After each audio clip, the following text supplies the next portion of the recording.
One of my best friends, Carla, is getting married soon. It's only meant to be a small backyard type of wedding, but they've been planning it for a few months now, and originally, it was supposed to be on my property.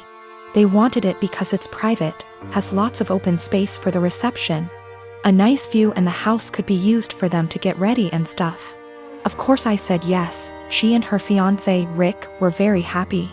Thing is, Carla and I do have a history. We went out on and off in college but decided to stay friends. Then I met my wife, we got married, Carla met Rick, and now here they are. Now my wife knows I went out with Carla back in college and she didn't care. Carla still went to our wedding and everything. I never knew if Rick was told or not. It's not my relationship, therefore not my business to say anything, so I never did. Rick found out recently, and not in the best way. Not sure how, but from what I heard from friends is that one mutual friend told him, no idea why, we used to date. Not only that, but apparently Carla said a couple years ago she was still in love with me when she was already dating Rick. Don't have actual confirmation if that's exactly what he was told. All Carla's told me is that Rick was told about our past and he's angry at her for never saying anything. It became quite a drama and didn't hear from her for over a month until now. She told me they're going to couples counseling and that the wedding is still on.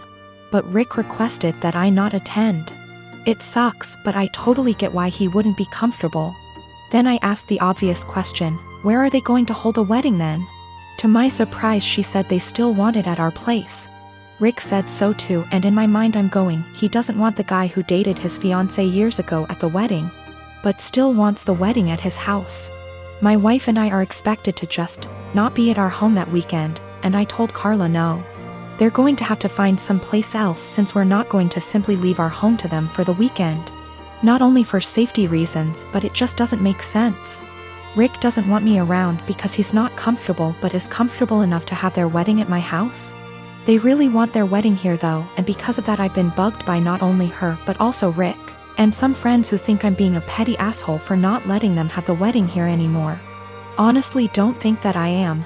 It just doesn't make sense at all to have to leave our own place for a wedding we're no longer welcome to, and leaving our home totally vulnerable. Still, being accused of sabotaging their wedding, and Rick believes it's the least I can do after everything. I have 3 siblings between the ages of 10 and 18. I'm the oldest, fourth at 25. Every year on every single one of our birthday, we're expected to celebrate my mom as well. We've done it since we were little. It was taught to me as giving thanks for carrying plus giving birth to us, which I'm all for. I am grateful as we wouldn't be here without her.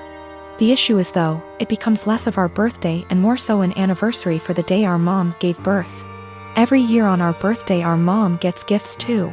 As we got older, we're now expected to get her monetary gifts, and not cards or homemade stuff. Just recently was my birthday and I was gifted some much needed clothes and dishware for my new apartment. My dad, however, got my mom a new MacBook. My siblings all got her gifts too. My youngest brother isn't expected to give much. But my 16-year-old sister and 18-year-old second brother work, so they're expected to give gifts too. My sister pulled me aside before my birthday and said she was sorry she couldn't get me much. She got me a sweater, I love it. And that she wanted to get me more, but our mom was pressuring her to get a certain necklace for our mom. Apparently my mom had been dropping hints for months, and my sister was worried our mom would be upset and feel underappreciated if she didn't get it. I asked how much it was, and my sister said it was $300. I honestly lost it on our mom and chewed into her later that afternoon when my mom opened her gifts after me. I think she's ridiculous for even wanting my sister to spend so much on a gift. Mom started crying and my dad kicked me out.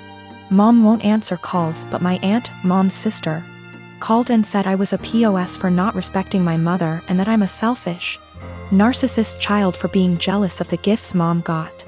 I thought I was in the right, but now I don't know. It's been over 2 weeks and mom won't answer my calls.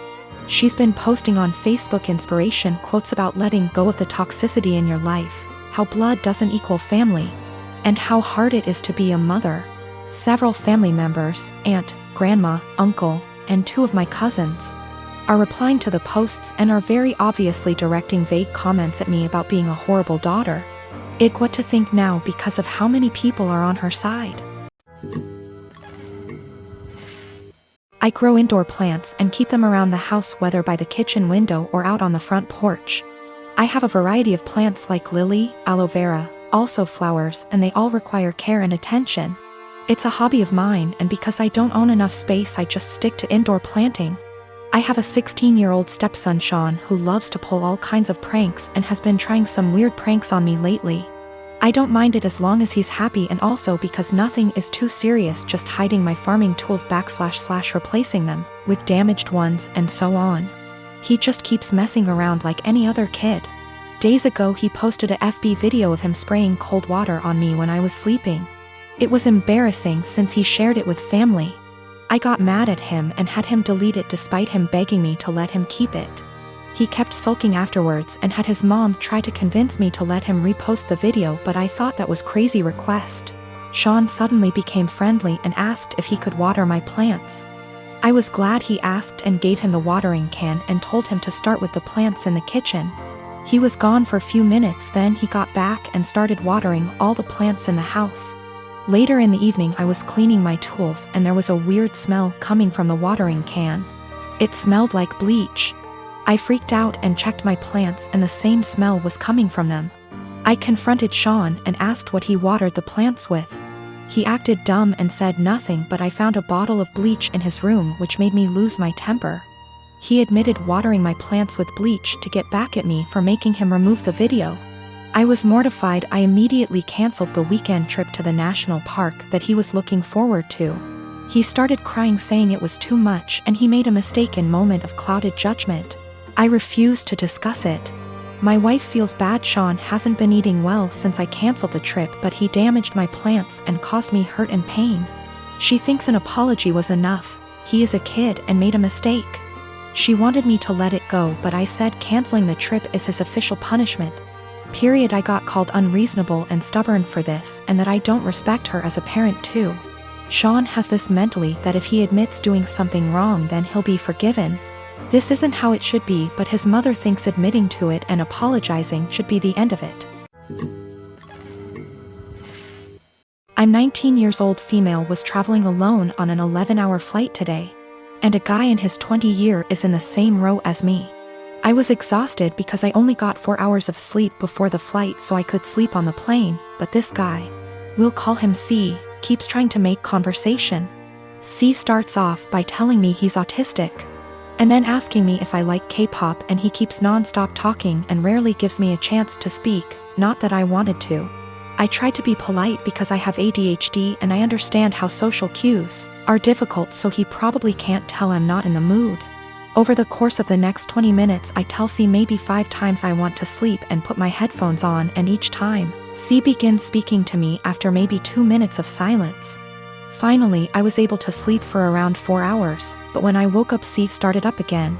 I'm still really tired, and I had some personal issues the day before my flight, so I'm also socially exhausted. But I let him talk for a bit before I start watching a show on my phone. I tell him maybe 5 separate times that I'm trying to watch a show, and that I'm not interested in talking to him right now, but maybe later.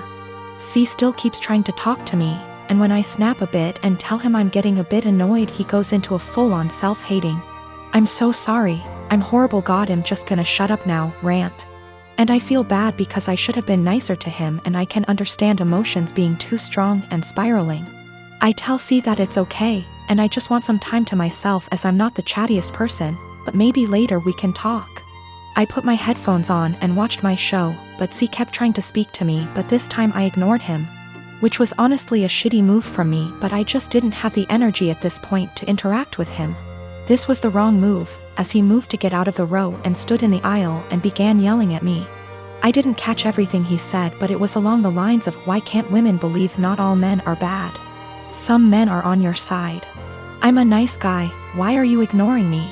He storms off to the bathroom, and I take that chance to ask a flight attendant if I can change my seat because he really freaked me out, and I didn't want to have a panic attack on a plane. The flight attendants were amazing and got my stuff and moved me far away from him.